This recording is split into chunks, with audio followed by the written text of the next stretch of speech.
তোমাদের এই মক টেস্টগুলো ভালো করে দিতে হবে, প্রত্যেককেই বলছি। তোমাদের গ্রুপে বলে দেওয়া ছিল, সেই ধরনেরই মক টেস্ট নেওয়া হচ্ছে। চ্যাপ্টার ধরে পড়ে নেবে, দেখবে সুবিধা হবে অনেকটা। আপকামিং এক্সামগুলো এগুলো খুব ভেরি ইম্পর্ট্যান্ট। ওপরে সবাই নাম লেখো, আর ওপরে নিচে সবাই উত্তরগুলো করবে।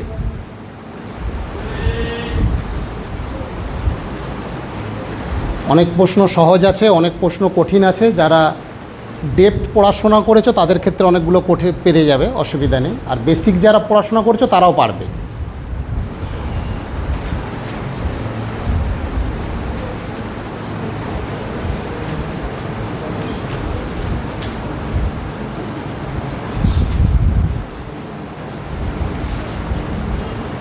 এইভাবে জিকে, ম্যাথ, রিজনিং সব টেস্ট হবে, এবং সায়েন্সের টেস্টগুলো এইভাবেই নেওয়া হবে। হ্যাঁ, সব চ্যাপ্টার বলে দেওয়া হবে, টপিক বলে দেওয়া হবে, চ্যাপ্টারও বলে দেওয়া হবে, হোয়াটসঅ্যাপে বলে দেওয়া হবে, এবং পার্সোনালও পাঠানো হবে। সেইভাবে প্রত্যেক এভরি উইকে এইভাবে টেস্ট হবে।